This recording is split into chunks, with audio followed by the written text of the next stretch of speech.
Charlotte's Web by E.B. White. Chapter 20. The Hour of Triumph. "Special announcement," said the loudspeaker in a pompous voice. "The management of the fair takes great pleasure in presenting Mr. Homer L. Zuckerman and his famous pig. The truck bearing this extraordinary animal is now approaching the infield. Kindly stand back and give the truck room to proceed. In a few moments, the pig will be unloaded in the special judging ring in front of the grandstand, where a special award will be made. Will the crowd please make way and let the truck pass? Thank you." Wilbur trembled when he heard this speech. He felt happy but dizzy. The truck crept along slowly in low speed. Crowds of people surrounded it, and Mr. Arable had to drive very carefully in order not to run over anybody. At last he managed to reach the judge's stand. Avery jumped out and lowered the tailgate. "I'm scared to death," whispered Mrs. Zuckerman. "Hundreds of people are looking at us." "Cheer up," replied Mrs. Arable. "This is fun." "Unload your pig, please," said the loudspeaker. "All together now, boys," said Mr. Zuckerman. Several men stepped forward from the crowd to help lift the crate. Avery was the busiest helper of all. "Tuck your shirt in, Avery," cried Mrs. Zuckerman, "and tighten your belt. Your pants are coming down." "Can't you see I'm busy?" replied Avery in disgust. "Look," cried Fern, pointing. "There's Henry." "Don't shout, Fern," said her mother, "and don't point." "Can't I please have some money?" asked Fern. "Henry invited me to go on the Ferris wheel again, only I don't think he has any money left. He ran out of money." Mrs. Arable opened her handbag. "Here," she said. "Here's 40 cents. Now don't get lost, and be back at our regular meeting place by the pig pen very soon." Fern raced off, ducking and dodging through the crowd in search of Henry. "The Zuckerman pig is now being taken from his crate," boomed the voice of the loudspeaker. "Stand by for an announcement." Templeton crouched under the straw at the bottom of the crate. "What a lot of nonsense," muttered the rat. "What a lot of fuss about nothing." Over in the pig pen, silent and alone, Charlotte rested. Her two front legs embraced the egg sack. Charlotte could hear everything that was said on the loudspeaker. The words gave her courage. This was her hour of triumph. As Wilbur came out of the crate, the crowd clapped and cheered. Mr. Zuckerman took off his cap and bowed. Lurvy pulled his big handkerchief from his pocket and wiped the sweat from the back of his neck. Avery knelt in the dirt by Wilbur's side, busily stroking him and showing him off. Mrs. Zuckerman and Mrs. Arable stood on the running board of the truck. "Ladies and gentlemen," said the loudspeaker, "we now present Mr. Homer L. Zuckerman's distinguished pig. The fame of this unique animal has spread to the far corners of the earth, attracting many valuable tourists to our great state. Many of you will recall that never-to-be-forgotten day last summer when the writing appeared mysteriously on the spider's web in Mr. Zuckerman's barn, calling the attention of all and sundry to the fact that this pig was completely out of the ordinary.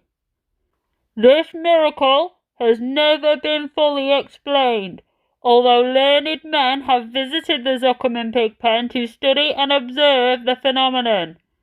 In the last analysis, we simply know that we are dealing with supernatural forces here, and we should all feel proud and grateful. In the words of the spider's web, ladies and gentlemen, this is some pig." Wilbur blushed. He stood perfectly still and tried to look his best. "This magnificent animal," continued the loudspeaker, "is truly terrific. Look at him, ladies and gentlemen. Note the smoothness and whiteness of the coat, Observe the spotless skin, the healthy pink glow of the ears and snout. It's the buttermilk, whispered Mrs. Arable to Mrs. Zuckerman. Note the general radiance of this animal. Then remember the day when the word radiant appeared clearly on the web. Whence came this mysterious writing? Not from the spider, we can rest assured of that. Spiders are very clever at weaving their webs, but needless to say, spiders cannot write. Oh, they can't they? Murmured Charlotte to herself.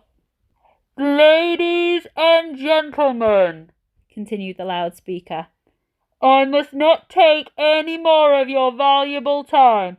On behalf of the governors of the fair, I have the honour of awarding a special prize of $25 to Mr. Zuckerman, together with a handsome bronze medal suitably engraved, in token of our appreciation of the part played by this pig, this radiant, this terrific, this humble pig, in attracting so many visitors to our great county fair. Wilbur had been feeling dizzier and dizzier through this long complimentary speech. When he heard the crowd begin to cheer and clap again, he suddenly fainted away. His legs collapsed, his mind went blank, and he fell to the ground unconscious. What's wrong? asked the loudspeaker. What's going on, Zuckerman? What's the trouble with your pig? Avery was kneeling by Wilbur's head, stroking him. Mr. Zuckerman was dancing about, fanning him with his cap. He's all right, cried Mr. Zuckerman. He gets these spells. He's modest, can't stand praise. Well, we can't give a prize to a dead pig, said the loudspeaker. It's never been done. He isn't dead, hollered Zuckerman. He's fainted. He gets embarrassed easily. Run for some water, Lurvy. Lurvy sprang from the judge's ring and disappeared. Templeton poked his head from the straw. He noticed that the end of Wilbur's tail was within reach. Templeton grinned. I'll tend to this, he chuckled. He took Wilbur's tail in his mouth and bit it, just as hard as he could bite. The pain revived Wilbur. In a flash he was back on his feet. Ouch! He screamed. Hooray! Yelled the crowd. He's up! The pig's up! Good work, Zuckerman! That's some pig! Everyone was delighted. Mr. Zuckerman was the most pleased of all. He sighed with relief. Nobody had seen Templeton. The rat had done his work well. And now one of the judges climbed into the ring with the prizes. He handed Mr. Zuckerman 2 $10 bills and a $5 bill. Then he tied the medal around Wilbur's neck. Then he shook hands with Mr. Zuckerman while Wilbur blushed. Avery put out his hand and the judge shook hands with him too. The crowd cheered. A photographer took Wilbur's picture. A great feeling of happiness swept over the Zuckermans and the Arables. This was the greatest moment in Mr. Zuckerman's life. It is deeply satisfying to win a prize in front of a lot of people. As Wilbur was being shoved back into the crate, Lurvy came charging through the crowd carrying a pail of water. His eyes had a wild look. Without hesitating a second, he dashed the water at Wilbur. In his excitement, he missed his aim, and the water splashed all over Mr. Zuckerman and Avery. They got soaking wet. For goodness sake, bellowed Mr. Zuckerman, who was really drenched. What ails you, Lurvy? Can't you see the pig is all right? You asked for water, said Lurvy meekly. I didn't ask for a shower bath, said Mr. Zuckerman. The crowd roared with laughter. Finally, Mr. Zuckerman had to laugh too. And of course Avery was tickled to find himself so wet, and he immediately started to act like a clown. He pretended he was taking a shower bath. He made faces and danced around and rubbed imaginary soap under his armpits. Then he dried himself with an imaginary towel. Avery, stop it, cried his mother. Stop showing off. but the crowd loved it. Avery heard nothing but the applause. He liked being a clown in a ring, with everybody watching in front of a grandstand. When he discovered there was still a little water left in the bottom of the pail, he raised the pail high in the air and dumped the water on himself and made faces. The children in the grandstand screamed with appreciation. At last, things calmed down. Wilbur was loaded into the truck. Avery was led from the ring by his mother and placed on the seat of the truck to dry off.